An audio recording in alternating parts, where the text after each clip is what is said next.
O amor que eu sinto.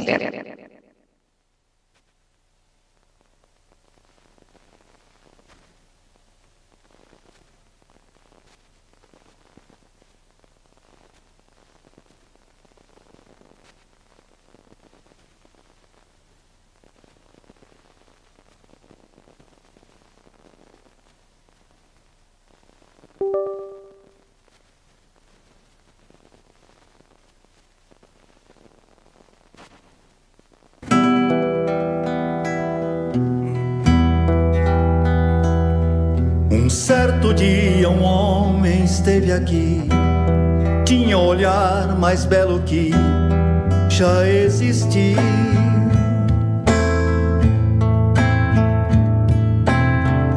Tinha no cantar uma oração, ao falar a mais linda canção que já se ouviu.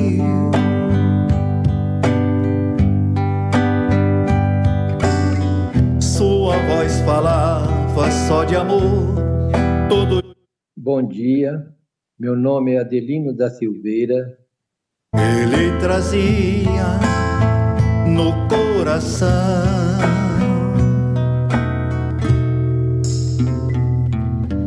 Ele pelos campos caminhou, subiu as montanhas e falou do amor maior.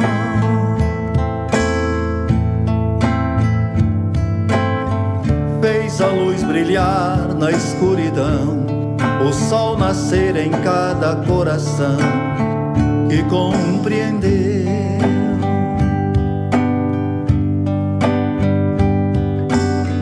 Que além da vida que se tem, existe uma outra vida além. E assim o renascer, morrer não é o fim.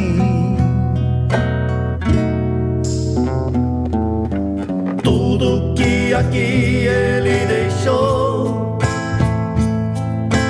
não passou e vai sempre existir. Flores nos lugares que pisou e o caminho certo pra seguir. Tudo que aqui ele deixou não passou e vai sempre existir. Flores nos lugares que pisou e o caminho certo pra seguir. Eu sei que ele um dia vai voltar e nos mesmos campos procurar o que plantou e colher o que de bom nasceu, chorar pela semente que morreu sem florescer.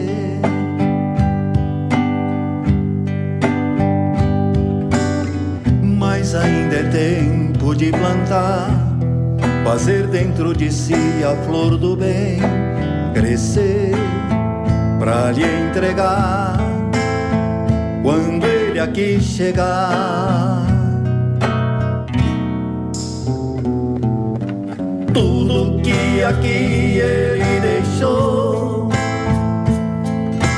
não passou e vai sempre existir. Flores nos lugares que pisou e o caminho certo pra seguir.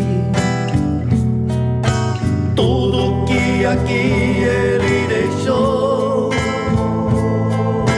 não passou e vai sempre existir. Flores nos lugares que pisou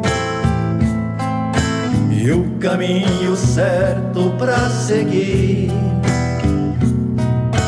Tudo que aqui ele deixou não passou e vai sempre existir. Flores nos lugares que pisou e o caminho certo pra seguir.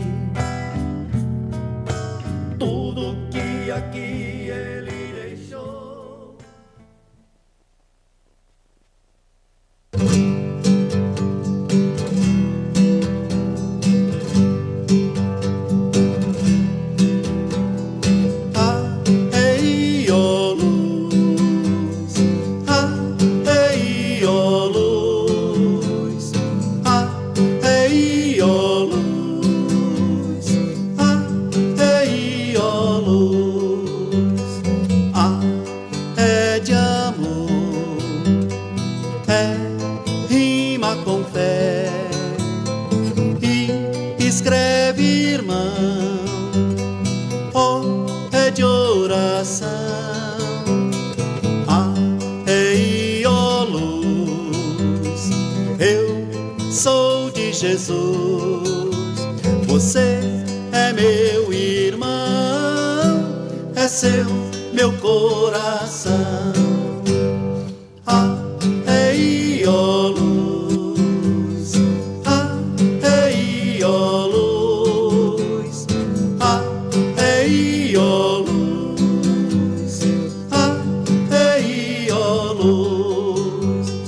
Ah, é de amor, é rima com fé, que escreve, irmão, oh, é de oração. Ah, ei, ó luz, eu sou de Jesus. Você é meu irmão, é seu meu coração. Ah, ei, ó luz, ah, ei, ó luz, ah. Recebendo muitas vibrações, muita energia positiva, muito conhecimento. E vamos continuar assim para finalizar esse encontro primorosamente. Com certeza será uma tarde muito produtiva. Esperamos que todos tenham tido um excelente almoço e estejam com as energias renovadas para esta tarde abençoada. Para iniciar, nós teremos agora na nossa tarde a palestra Meus Pedaços de Espelho, Retratos de Amor. E para palestrar, eu convido ela, que é médica, membro da Associação Médica Espírita do Brasil e de Santos, escritora espírita, graduada em Medicina pela Faculdade de Ciências Médicas de Santos, com especialização em Saúde do Trabalhador, Pneumologia e Homeopatia. Então, convido para o nosso palco Márcia Regina Colassante Salgado. Uma salva de palmas.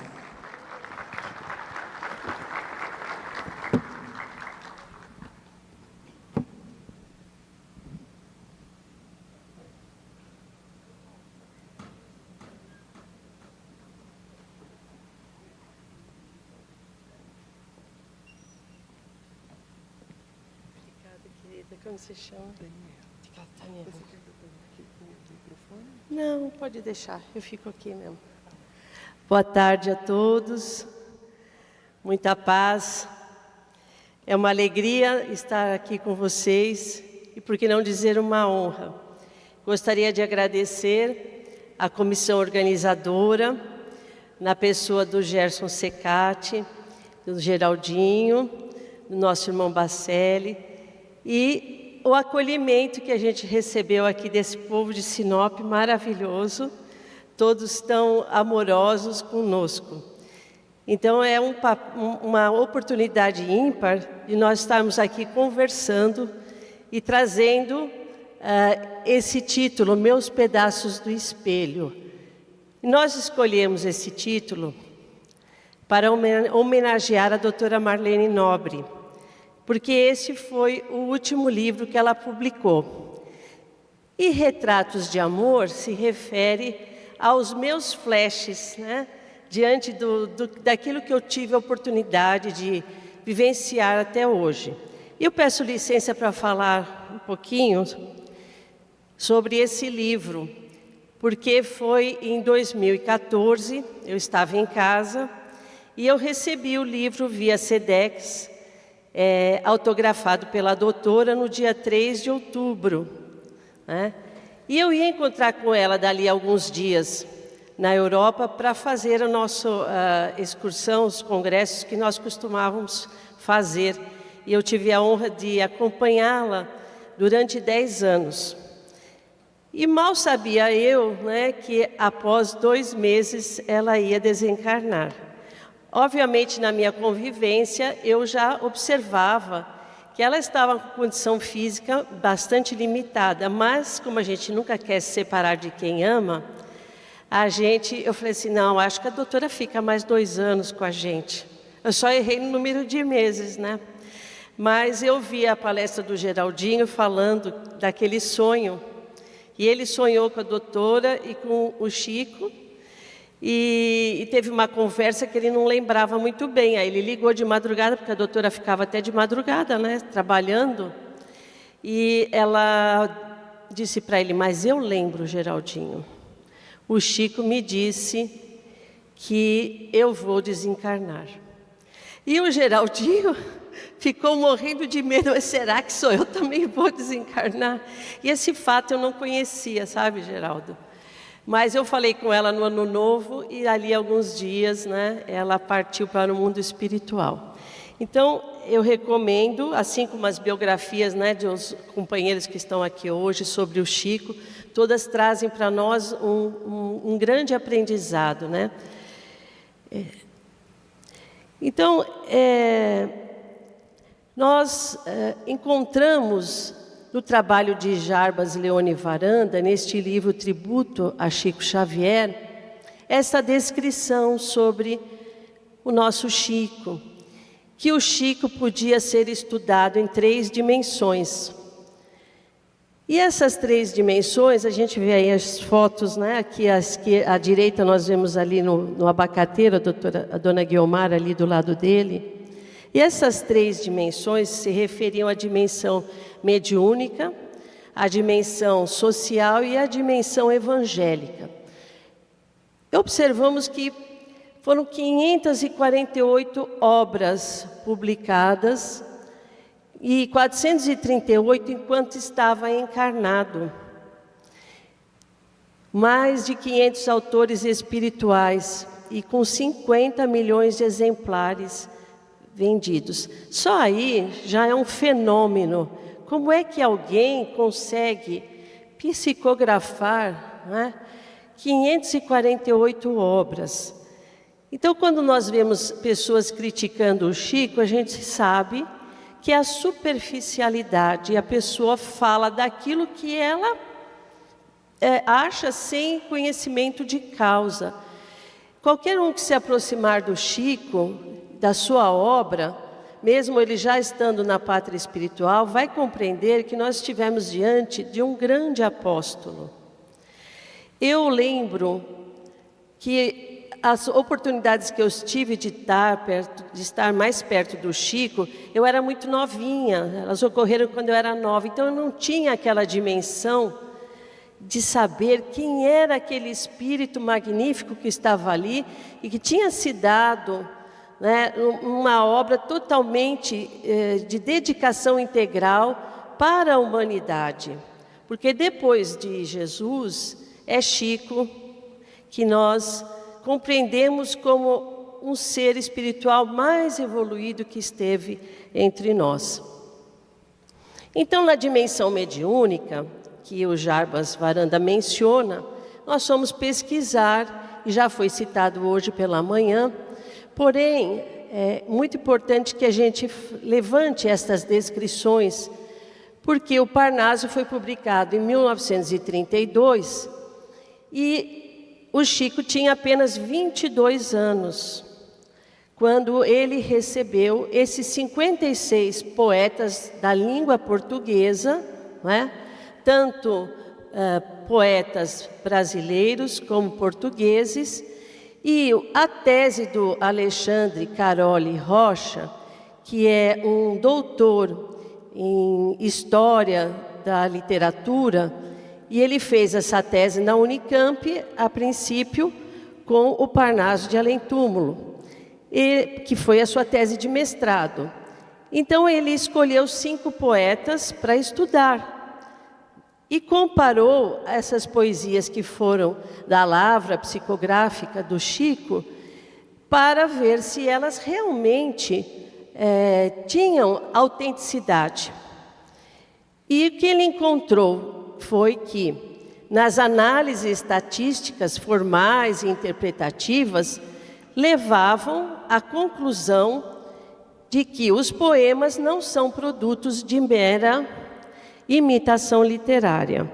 Então, são 56 poetas distintos que o Chico conseguiu receber o estilo do poeta, o linguajar do poeta. Mas que fenômeno é esse, né, mediúnico?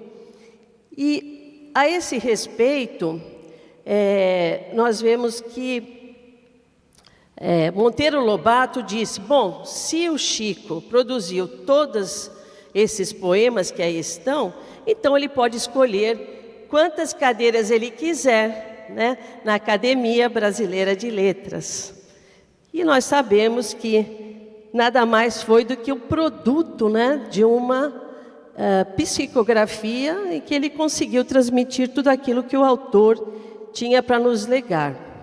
Ainda falando na questão da dimensão mediúnica do Chico, e em relação à autenticidade, o Alexandre Caroli, ele faz então a sua tese de doutorado. E essas teses estão disponíveis para quem quiser ler na internet, no site da Unicamp, né? E o Humberto de Campos, então, ele psicografou 12 livros, né? Ele foi o espírito da psicografia de 12 livros entre 1937 e 1969.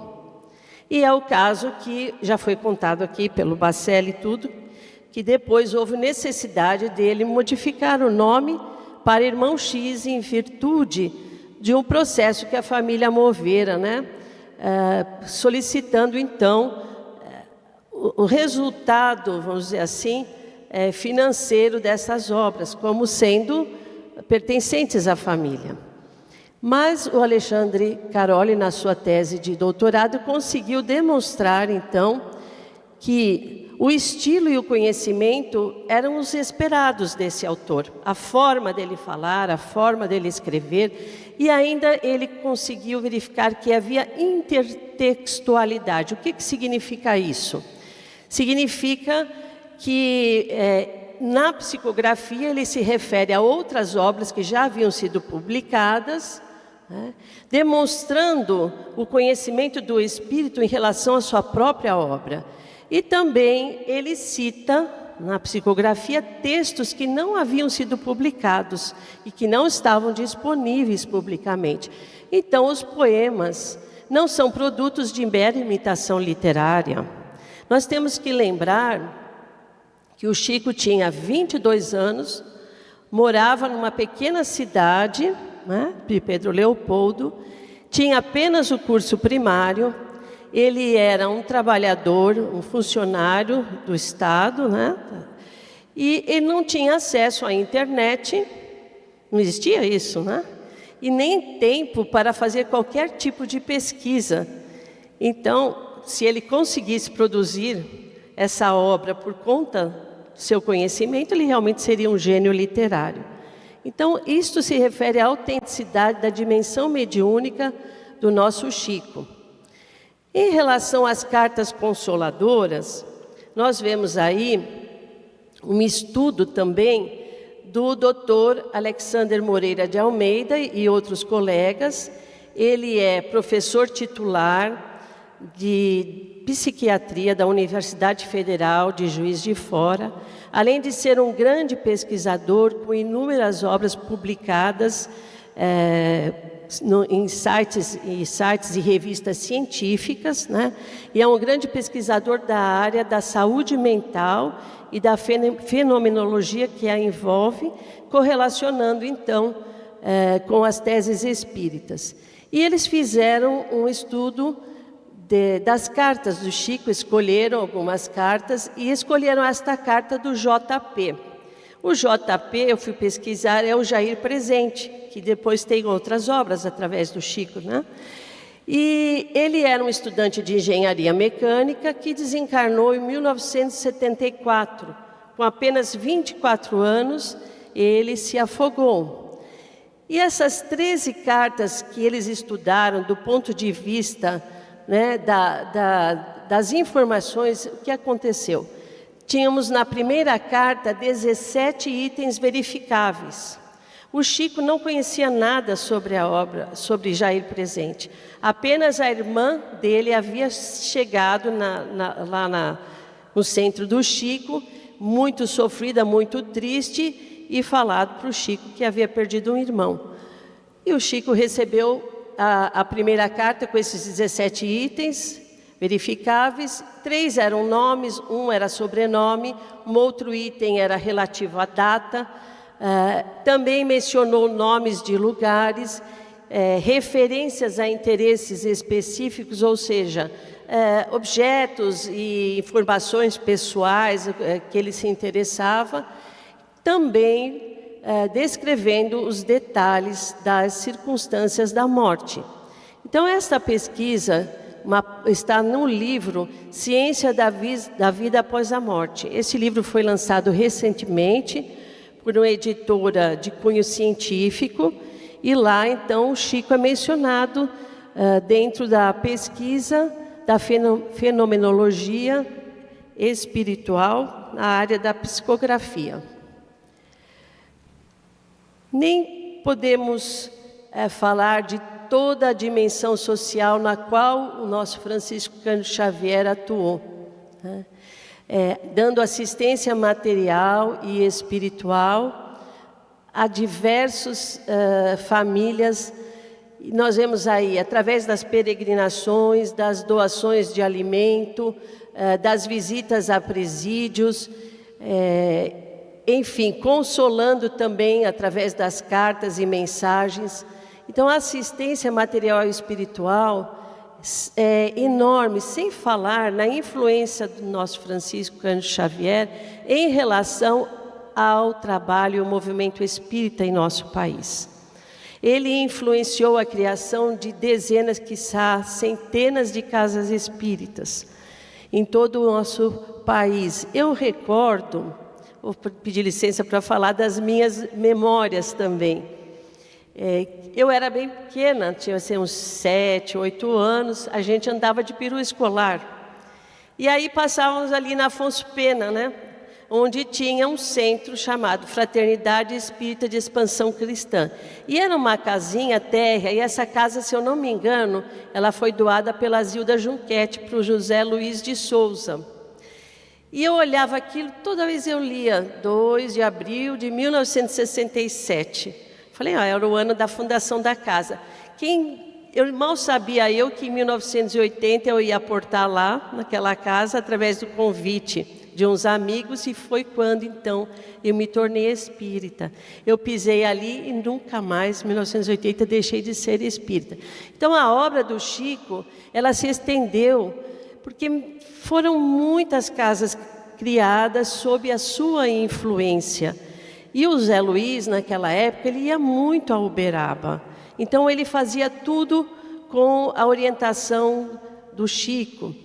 E isso foi muito importante para a nossa cidade. Foi uma grande casa, o Zé ainda está vivo. Então, essa peregrinação aqui em Uberaba foi em 1961, a gente vê ali a doutora Marlene Nobre do lado daquela senhora. O Chico está cercado de 2 outras companheiras.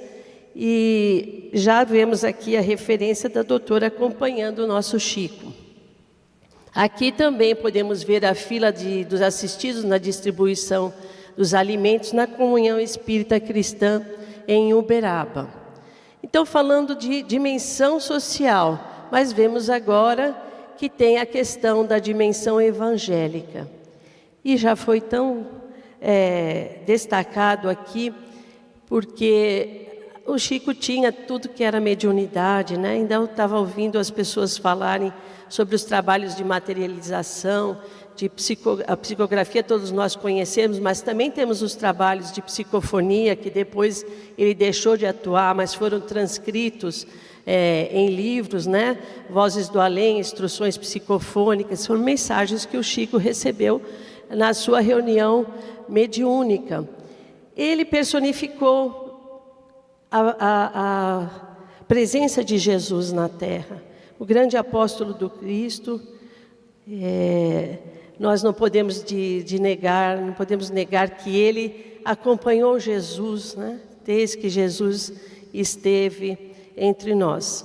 Então, tudo que nós falarmos do Chico será muito pouco. Se reuníssemos num compêndio todos aqueles que já conviveram com o Chico e juntássemos todas as suas descrições amorosas, nós ainda ficaríamos devendo de quem, na descrição, quem realmente é Francisco Cândido Xavier, né?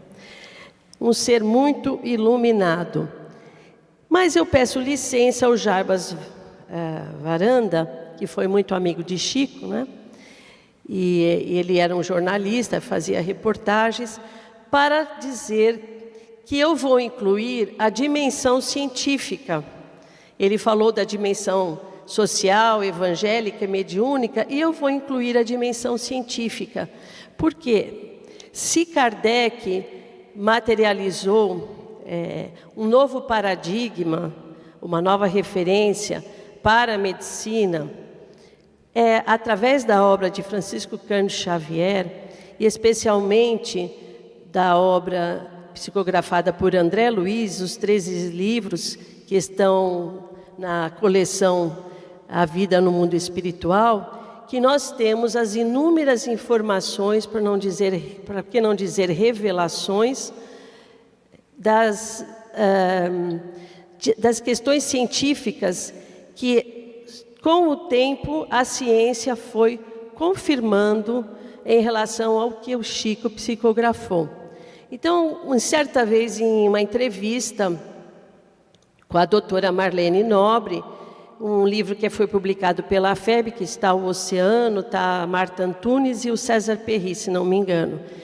Perguntaram para ela sobre essas questões científicas na obra do Chico. Então, ela primeiro destacou Emmanuel. Não poderíamos deixar Emmanuel de fora de hipótese alguma. E Emmanuel, nesse pequeno, grande livro, que é o Pensamento e Vida, na sua primeira edição, que data de 1958, ele já fala, então, da influência da depressão, do nosso pensamento e dos estados de tristeza nas nossas células físicas, especialmente quando elas estão em processo de mitose, em processo de divisão. Então, esses estados emocionais, psíquicos, eles vão alterar a divisão das células, favorecendo, então, a formação de neoplasias, né? Sejam elas benignas ou malignas. Emmanuel já fala isso em 1958. E nós verificamos que somente em 1975, esses pesquisadores, o Robert Adler e o Nicholas Cohen, da Universidade de Rochester, nos Estados Unidos, publicaram os primeiros trabalhos onde eles fizeram experiências demonstrando, então, as interações entre o sistema nervoso central e o sistema imunológico, que é o nosso sistema de defesa, que estariam trabalhando em consonância. Então, eles começaram a mostrar que os nossos sentimentos iam alterar as relações entre o nosso sistema nervoso, o sistema endócrino, neurológico e imunológico. Somente em 1981 foi cunhado esse termo através da publicação de um livro do mesmo nome, que é Psiconeuroimunologia. Então, hoje nós temos inúmeros trabalhos, tanto na área da psiquiatria, quanto na área da psicologia, demonstrando o quanto nossas emoções e sentimentos, como Emmanuel já destacava lá no passado, vão alterar, então, a nossa saúde mental e nossa saúde física. E aí, nessa entrevista da doutora Marlene, ela pergunta ao Oceano à doutora: e sobre André Luiz, o que a senhora tem a dizer?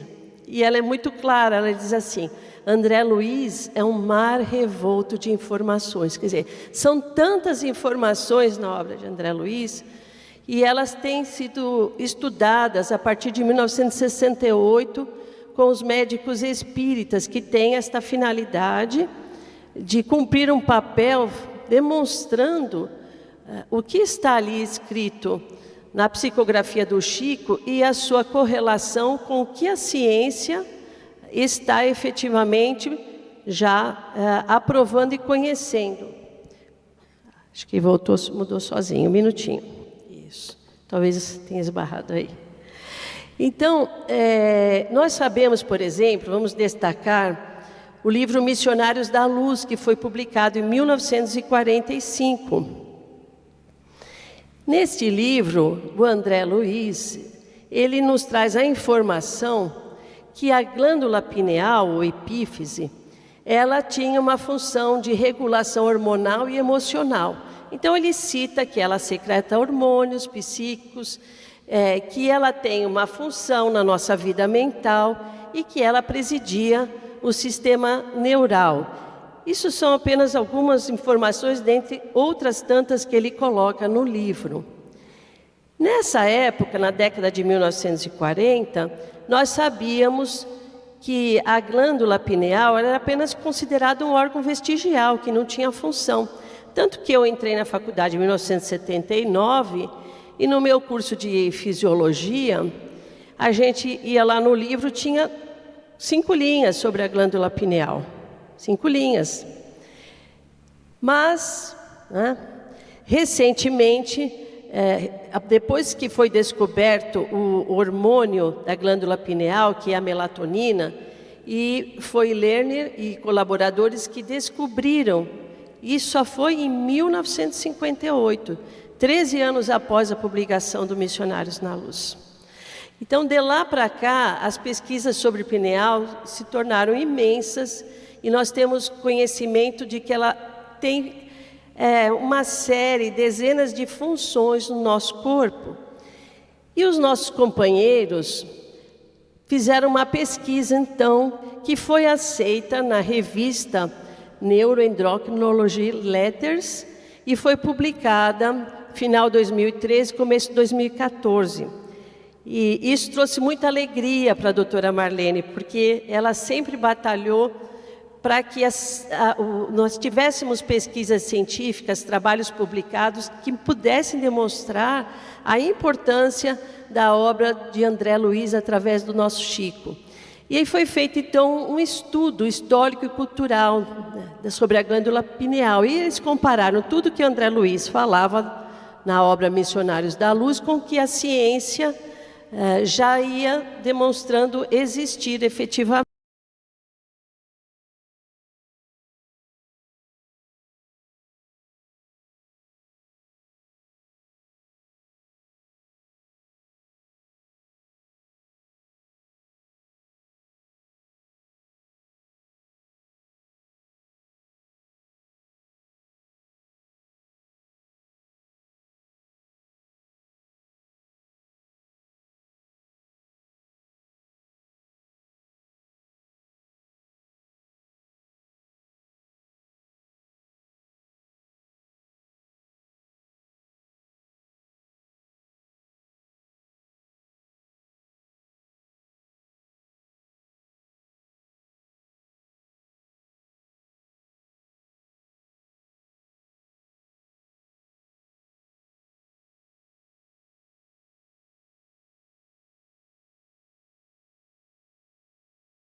Ela se encontrava no 2º ano de medicina.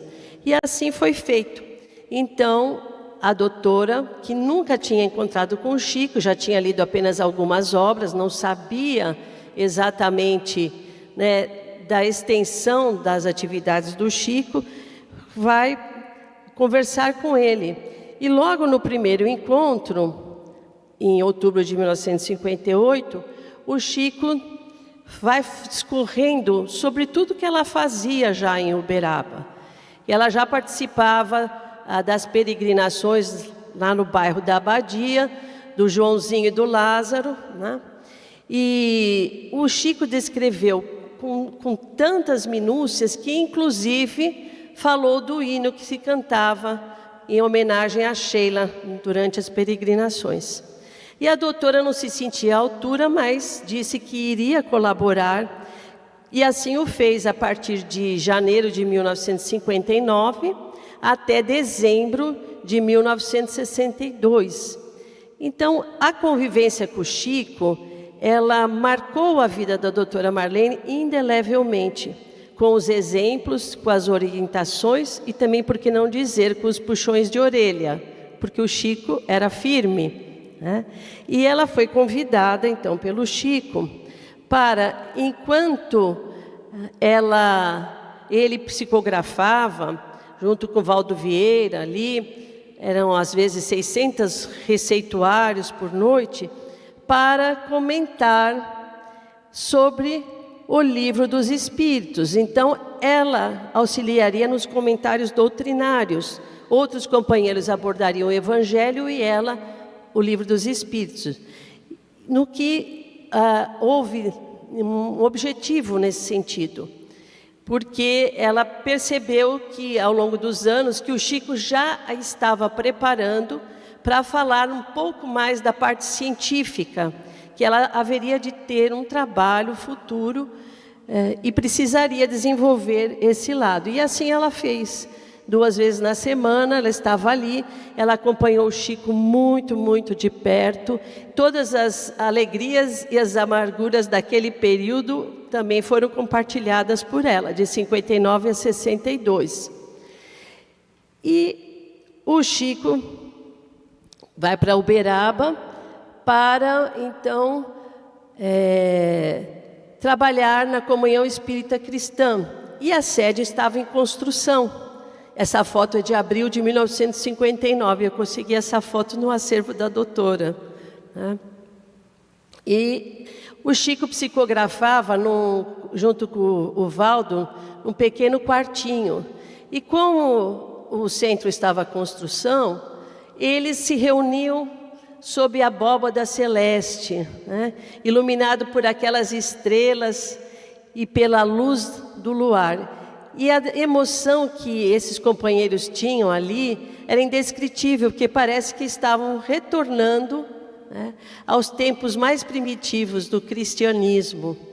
Então, assim começou a Comunhão Espírita Cristã, nesse fundo de quintal, perto de um poço que ali havia. E depois, se não me falha a memória, são acho que após 8 meses, a Comunhão Espírita Cristã começou, já estava com a sua sede pronta. Mas são memórias muito importantes do Chico e das orientações que ele foi dando para aqueles que compartilharam a existência com ele. Talvez se perguntasse para o Bacelli, para o Geraldinho, para o John Harley, eles também poderiam dizer: o Chico falou isso, não faça isso, ou não faça aquilo. O Chico me orientou. E o Chico, ele foi bastante severo com a doutora, né? E certa vez, em uma peregrinação onde ela se encontrava do lado dele, ele contou para ela que antes de reencarnar, ela já se comunicava com o Caibar Schutel, que é o pai do Espiritismo em Matão, né? E os pais dela tinham muito apreço pelo Caibar Schutel. E depois ela reencarna, e 6 meses após a reencarnação da doutora, o Caibar desencarna, em janeiro do ano seguinte, de 1938. E o Chico, como via o nosso passado, o nosso presente, o nosso futuro, chegou para a doutora, sabedor, né, das prováveis compromissos que ela assumira no mundo espiritual, e disse para ela: Marlene, se você fracassar, não terá perdão. Não terá perdão, porque teve mãe espírita maravilhosa e orientação segura desde o berço. Aí o Chico, logo depois, acho que achou que tinha sido muito severo, disse: não terá perdão não terá desculpa.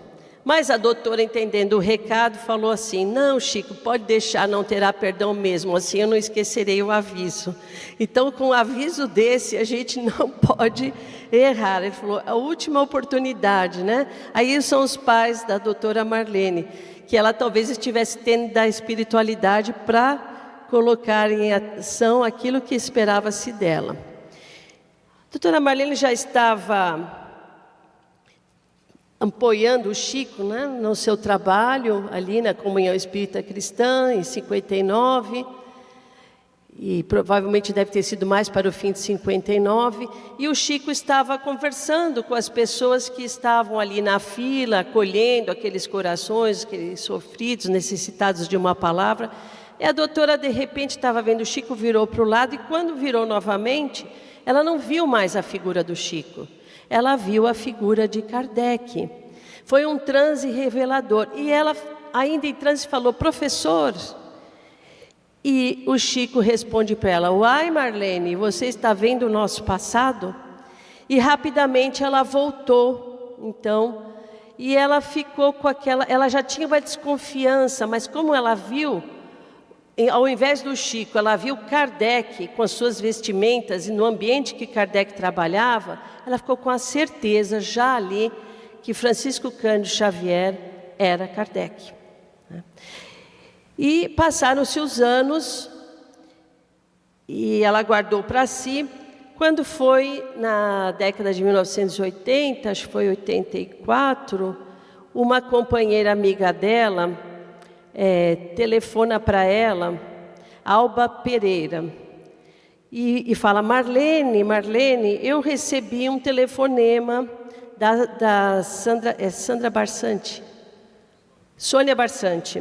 da Sônia Barçante. Sabe o que ela me contou? Que ela esteve com o Chico recentemente, e o Chico disse para ela que você havia trabalhado na época de Kardec com ele. Então, ali ela teve a certeza absoluta de que Francisco Cândido Xavier é Kardec. E ele veio complementar a sua missão, passado alguns anos apenas, né, do seu desencarne. Mas chegou a hora de concluir o curso, né, e em 1962, a doutora formava-se, tinha a cerimônia de formatura em 14 de dezembro, mas o Chico tinha sua tarefa, não podia comparecer, e o Chico considerava a doutora como uma filha. E então, no dia 12 de dezembro, ele esteve com a doutora Marlene Nobre, com o doutor Freitas Nobre, que viria a se casar com ela 2 anos mais tarde, né?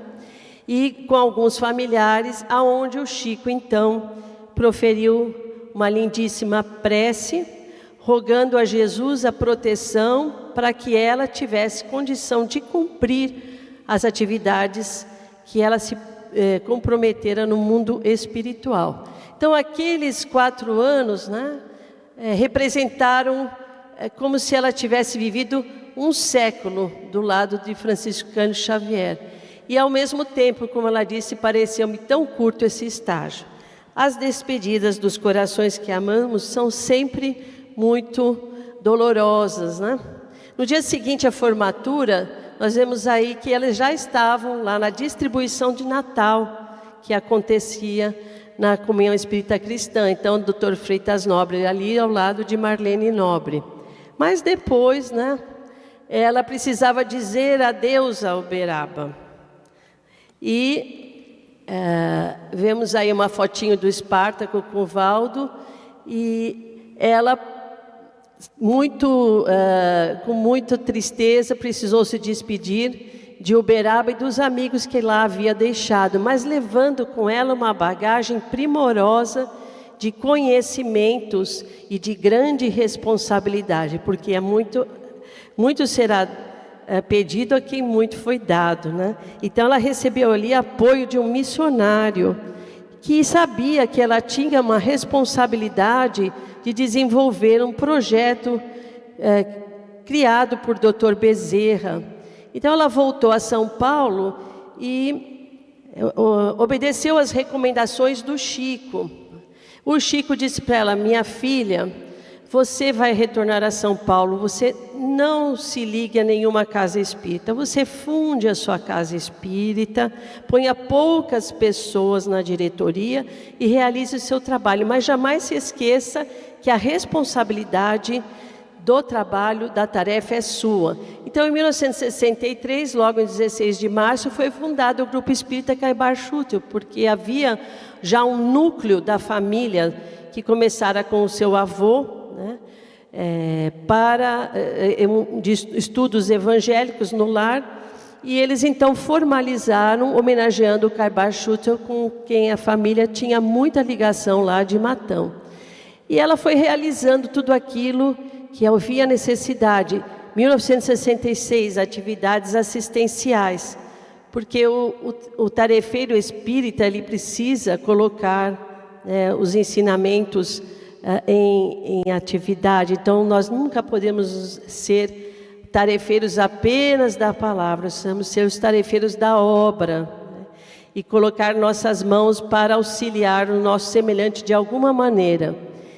E depois também, além das atividades assistenciais, que foi esse início de construção aí, que a gente pode ver em 66, onde ia ter um ambulatório médico gratuito lá em Diadema, nós temos a fundação da creche Lar Alvorecer, que também funciona no mesmo local. Então, mesmo antes, né, de começar, já havia sinalizado ali com o nome do Dr. Bezerra o projeto para essa região muito carente. A doutora jamais deixou de se reportar ao Chico, então o seu marido também tinha grande afinidade, amizade. Então, cada 2, 3 meses, ela buscava sempre estar com o Chico para receber dele orientações, inspiração e as vibrações tão amorosas que reconfortam as nossas almas. Nós trouxemos aqui essa pequena história que o Rafael, o Ranieri, né, conhecido todos nós como Ranieri, descreve no livro O Santo dos Nossos Dias, e que fala sobre Bezerra e a sua ligação de alguma maneira com aquilo que ia acontecer no futuro em relação à fundação das associações médico-espíritas. Então o Chico conta para o Ranieri.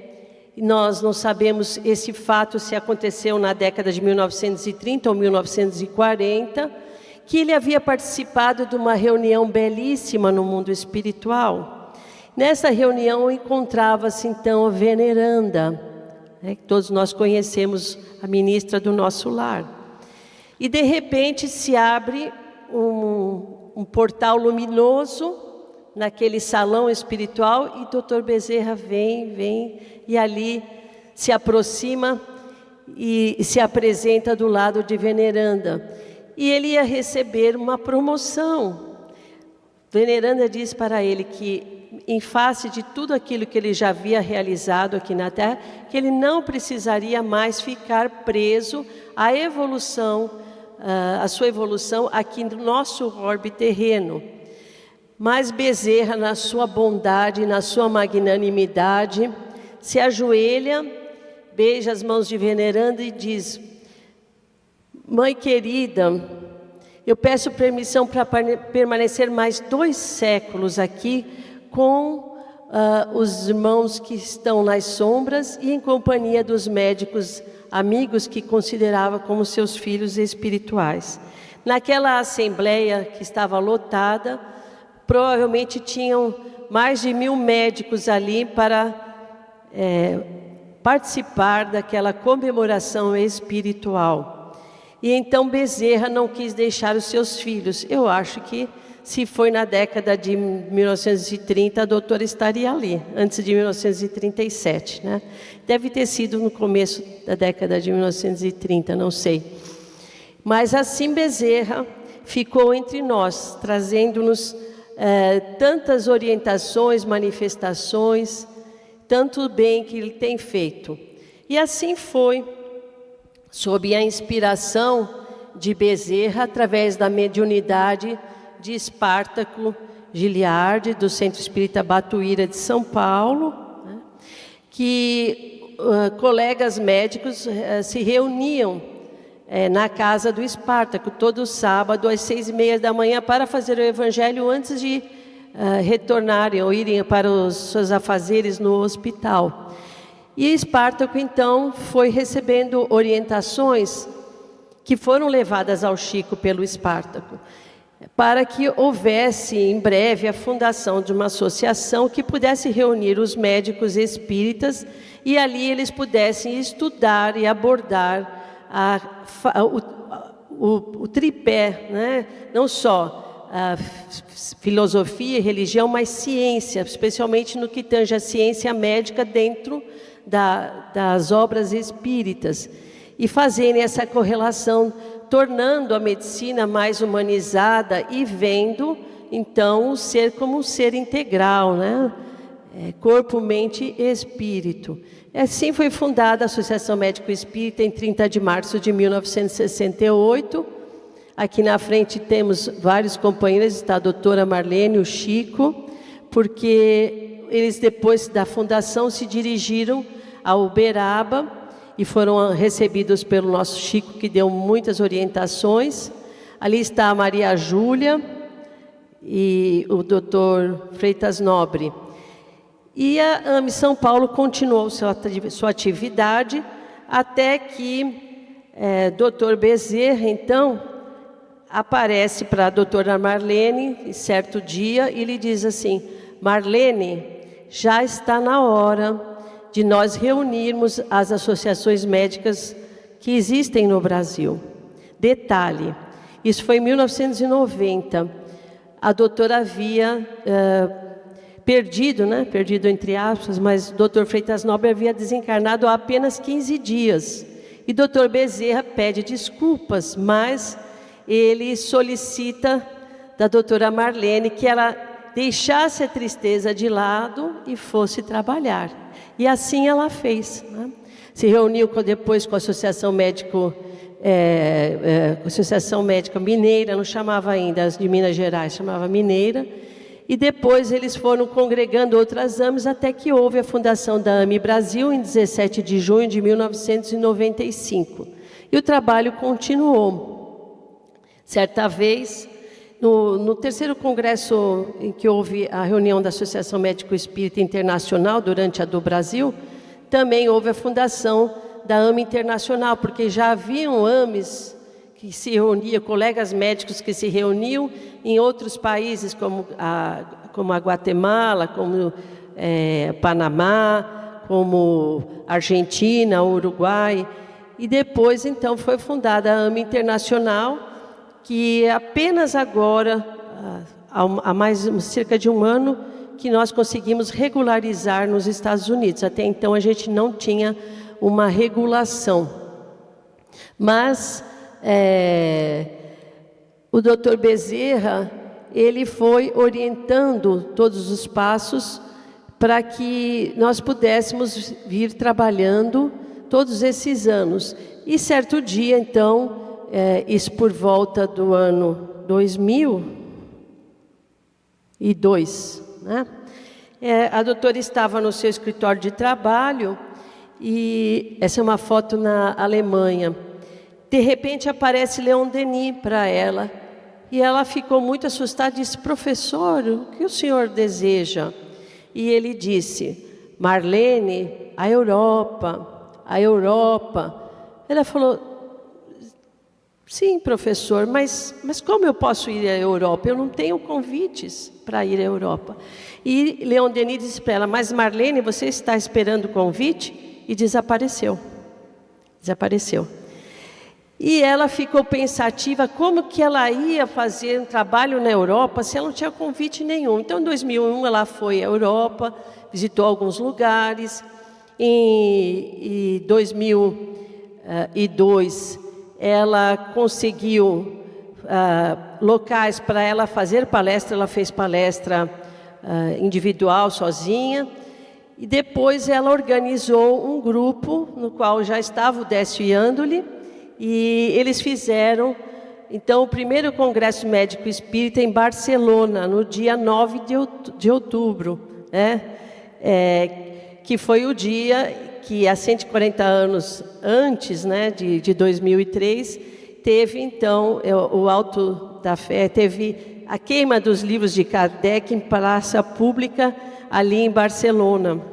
Então, depois passados mais de uma centena de anos, lá estava a presença, né, da nossa doutrina espírita em Barcelona. E aí as viagens à Europa não pararam mais, foram muitos os congressos, e tem ocorrido ainda mesmo com a partida da doutora, e nós tivemos oportunidade de, nesses congressos, estar com presenças de pesquisadores da Lavra, por exemplo, de Peter Fenwick, que é da Inglaterra, um psiquiatra muito respeitado, Mário Borregar, um neurocientista que trabalhava no Canadá, hoje trabalha em Tucson, no Arizona, nos Estados Unidos. Nós trouxemos aqui para o Brasil Harold Koenig, professor de psiquiatria e saúde e espiritualidade da Universidade de Duke. Enfim, nós tivemos oportunidade, trouxemos Amit Goswami, quando ele não era ainda tão famoso, ele esteve em São Paulo conosco. Então, essa ligação com nomes da ciência, demonstrando a obra de André Luiz para eles. E todos eles ficaram encantados com aquilo que eles verificaram nos livros. Eles queriam tradução, nem todos os livros estão traduzidos, não é? Mas eles ficaram encantados e vejam a importância de você disseminar o conhecimento de Francisco Cândido Xavier para fora do nosso país, porque nós precisamos que haja uma mudança de paradigma. Hoje nós já temos os pesquisadores na área do pós-materialismo, que nós chamamos.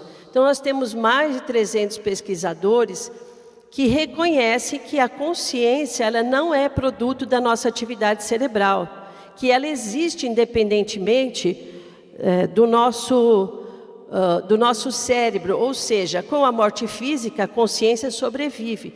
E isso está sendo estudado por esse grupo do pós-materialismo, com trabalhos publicados, com site, e houve até publicação de artigo demonstrando que nós já temos 16 evidências que nos falam que existe o espírito, que eles chamam de consciência, né? Entre essas 16 evidências, os estudos de EQM, os estudos de fenômenos mediúnicos. Então, são muitas atividades, porque nós precisamos mudar a ciência. A ciência precisa admitir que existe o espírito, e isso precisa entrar na cátedra das universidades, no cotidiano. Então, nós estamos num trabalho de transformação, de mudança de paradigma. Mas nós não podemos deixar de fechar os nossos comentários sem falar das mensagens consoladoras de Francisco Cândido Xavier, porque não foram só consoladoras para aqueles que receberam diretamente o recado de seus filhos que já partiram, mas para todos aqueles que estiveram perto de Francisco Cândido Xavier naquelas sessões que ocorriam ali, né, às sextas e sábados. E nós tivemos oportunidade de estar lá muitas vezes. Quantas mães ali, com as cartas que outras mães receberam, também foram consoladas.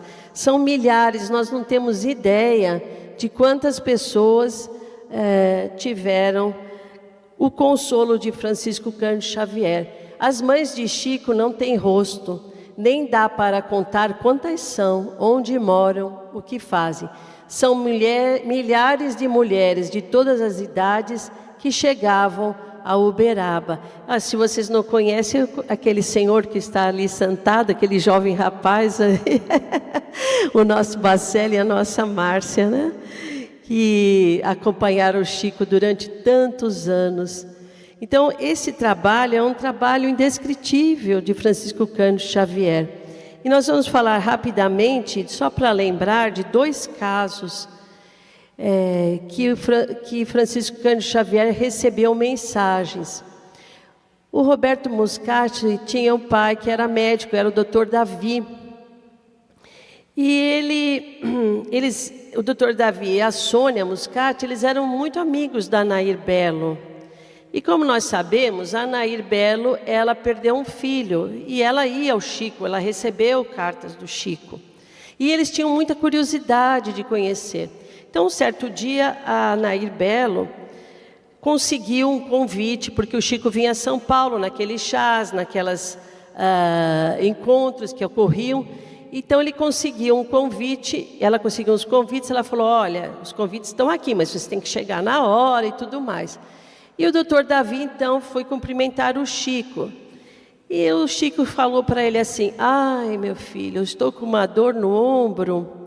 E aí a gente fica pensando, né? Porque o Dr. Davi era ortopedista. Se ele falou isso porque estava com dor no ombro, se ele falou isso porque queria dizer que já sabia a especialidade. E o Dr. Davi ficou muito impressionado. E o tempo transcorreu. E o seu filho, Roberto Muscati, que já havia prestado vestibular para medicina, se submeteu a uma cirurgia, né, de rinoplastia, uma cirurgia do nariz. Ele foi para casa e quando foi em casa ele foi usar um remédio no nariz. E aquele remédio deu uma reação alérgica, uma reação anafilática. E ele não conseguiu ser socorrido. E ali então ele partiu para o mundo espiritual. E as cartas de Chico trazem detalhes que são inacreditáveis. Então, ele faleceu em 14 de março de 1979. Né? E a sua mãe, como conhecia Nair Belo, foi em Uberaba. E ela ia toda vez, né? Assim que ela podia, ela estava lá, chegava 2 horas da tarde, só saía no dia seguinte, de madrugada, quando a sessão acabava. E, certa vez, ela foi sem o marido, que estava ocupado com suas tarefas no hospital. E o marido ficou tão apreensivo, né? E ele resolveu ir até a casa espírita, nem era dia de reunião, o pessoal acolheu, ele entrou numa reunião, que era uma reunião fechada, e ele chegando a essa reunião disse, olha, vamos rezar, porque eu acho que meu filho vai se comunicar hoje. E dito e feito, passou aquela noite de madrugada, a mulher liga para ele e diz que o filho havia se comunicado com a primeira mensagem, uma mensagem curta. Depois disso, eles passaram a ir frequentemente a Uberaba e naquele ano mesmo eles estiveram para comemorar o aniversário dele, que era no dia 16 de novembro, lá em Uberaba, e eles resolveram fazer as festas de aniversário lá. Então, todo ano eles faziam uma festa, como se fosse uma festa de caridade para o pessoal ali da região. E naquele dia, então, ele escreveu uma segunda mensagem, né? E aqui diz que ele tem a sua primeira carta, depois seguiram mais 21 cartas, né? Tem o livro comentado e tudo mais. Um livro que chama Quando se pretende falar da vida. Aí nessa segunda mensagem, eu não quis trazer para ler aqui, porque eu achei que ia ficar cansativo, mas vocês têm essa mensagem até na internet. Vocês vão verificar quantos termos, porque eles eram judeus e eles praticavam a religião judaica. Quantos termos Francisco Cândido Xavier recebeu sem conhecer, né, o hebraico e nem saber pronunciar ele sabia. Ele teve que pedir auxílio para o Dr. Davi. Então, estão descritos aí 11 termos e nomes de familiares e tudo mais. E verificamos que nessa psicografia, ele cita Eretz Israel, que é a terra de Israel. Então, ele cita ali sobre aquela região de Israel, o mundo espiritual ali, como é que era na região, o lugar de acolhimento, né, dos espíritos que desencarnavam em sofrimento e tudo mais. Então, se chama Eretz Israel. Então, nós tivemos, né, a descrição ali de um posto de socorro, que existe um posto de socorro ali naquela região. Então, é inacreditável que um médium com 4 anos de estudo apenas, né, conseguisse, a autenticidade está aí comprovada. Esse livro, A Vida Triunfa, ele é da equipe da Associação Médica Espírita de São Paulo, junto com Paulo Rossi Severino, que era irmão da doutora Marlene. E aí eles colocaram uma série de casos, e nesses casos foram feitas entrevistas com os familiares das pessoas e dá todo o segmento, demonstrando a autenticidade das mensagens de Francisco Cândido Xavier. Então a gente precisa realmente estudar, né? E o outro caso que vocês vão achar na internet, vários vídeos, que é um caso que toca muito o nosso coração, que é o caso do Tetel.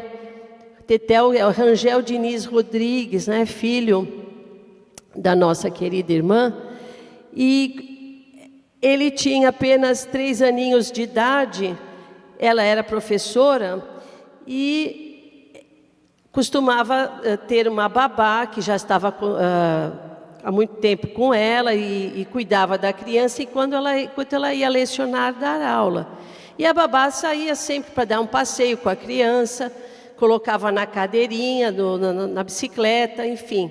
Aí naquele dia a cadeirinha estava quebrada, aí ele utilizou uma outra bicicleta e foi dar a volta com o menino. Parou numa sorveteria e ao sair da sorveteria um menino caiu e bateu a cabeça. Ele foi levado para o pronto-socorro, foi dado pontos, aparentemente estava tudo bem. Passado 3 dias, então, ele começa a ter uma convulsão e desencarna. E aí descobre-se que, na realidade, não é o tombo propriamente, mas ele já tinha um aneurisma congênito, né, que é uma má formação vascular ali da região cerebral. E a pancada provavelmente acelerou um processo que ia acontecer em algum momento da vida, que é ruptura de aneurisma. A gente pode passar a vida inteira a ter um aneurisma, mas é raro. A maioria das vezes acontece de aneurisma romper, né? Então, imagina a dor dessa mãe. E quando ela chegou no Chico, o Chico fala: "Oh, minha filha, como está doendo em nós a saudade do nosso filhinho, não é?" Então, ela teve que aprender o perdão, porque o Chico fala para ela: "Você já perdoou a sua babá? Você já agradeceu para ela?" Agradecer para ela por quê? Imagina, minha filha, se fosse você que tivesse deixado o Tetel cair, a culpa que você ia carregar. A sua babá foi apenas um instrumento divino para cumprir uma programação, porque ele precisava partir com esta idade. Então a gente vê que às vezes a gente vê só a aparência. Existe algo mais profundo, mais além. E ela se tornou um ícone das mães de Chico. Isso também está no livro, está no filme As Mães de Chico. Porque ela perdeu depois uma filha aos 27 anos. A menina tinha 27 anos. Então, ela pensando que já havia superado tudo, que já estava firme, já fazia palestras espíritas, enfim. E ela se deu conta que mais uma vez ela ia passar por um processo doloroso. E a sua filha, com 27 anos, teve uma dengue hemorrágica e não sobreviveu. Então foram 2 grandes dores que ela vivenciou. Então vejam, nas mensagens a Célia Diniz confirma tudo isso que o Chico trouxe. Ali tem, na primeira mensagem, toda a descrição: vovó Lia, vovô Lico, quem era, tia Gilda, tia Lé, enfim, todos os parentes que foram citados. Ela havia convivido com o Chico quando era muito pequena, o seu pai trabalhava na fazenda Modelo. E o Chico havia carregado ela no colo quando ela era muito pequenina. E ainda um pouquinho mais velha, ela auxiliava lá na livraria que existia ali nas reuniões. Mas depois ela perdera totalmente o contato com o Chico, ela não viu mais o Chico. Quando aconteceu o desenlace do Tetel e ela recebeu a mensagem, ela diz assim: as mensagens eram permeadas de tantas evidências que não deixavam margem para incertezas. Traziam apelidos, nomes de familiares, de amigos, da ajudante do lar, de parentes desencarnados dos quais nem nos lembrávamos ou sabíamos que existiam. Situações do cotidiano familiar tais como sentimentos mais íntimos, diálogos, traziam ainda detalhes dos momentos finais do filhinho. Desnecessário dizer que o médium desconhecia tudo isso. Então é um testemunho vivo. E eu me lembrei agora do outro caso, um fato que eu não havia citado, que numa das cartas do Roberto Muscati, o caso anterior, ele coloca um apelido na assinatura, Hobby. E a mãe, o pai, ninguém sabia de nada. Por que, Hobby? Por que apelido é esse? Nunca soubemos que ele tinha apelido. E o Chico falou, tenham paciência que vocês vão descobrir. Tenham paciência. E passado algum tempo, arrumando e vasculhando as coisas do Roberto Muscati, a sua irmã desce em prantos, e ela era meio cética, e mostra para sua mãe, mãe, olha o que eu encontrei. Encontrei aqui uns relatos do Roberto Muscati, em que ele se denomina e assina como Hobby. E ninguém sabia. Então é isso, as cartas de Francisco Cândido Xavier são espetaculares, não tem para ninguém, como diz o outro. E nós então gostaríamos de agradecer. Na nossa humildade trouxemos algumas informações, mas cheias de amor e de gratidão a esse querido Francisco Cândido Xavier e a essa equipe maravilhosa que está aqui, que o acompanha há tanto tempo, Geraldinho Bacelli, o John Harley, e o nosso Adelino Rodrigues, que eu tive o prazer de conhecer na porta lá do Chico, ele ficava lá na porta, né, nas reuniões, e mais tarde vai ser passado o vídeo dele. Então, minha gratidão. E Chico, Francisco Cândido Xavier, nós falamos muito pouco, você merece muito mais. Receba todo o nosso amor e carinho por podermos aprender com os ensinamentos, né, que você nos legou já há algumas décadas aqui na Terra. Muito obrigado a todos, um grande abraço.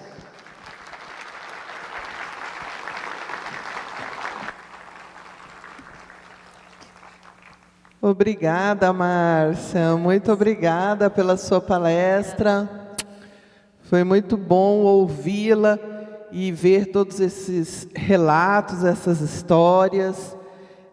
Tem sido realmente um encontro maravilhoso. Bom, e agora nós vamos para a nossa segunda palestra da tarde, que é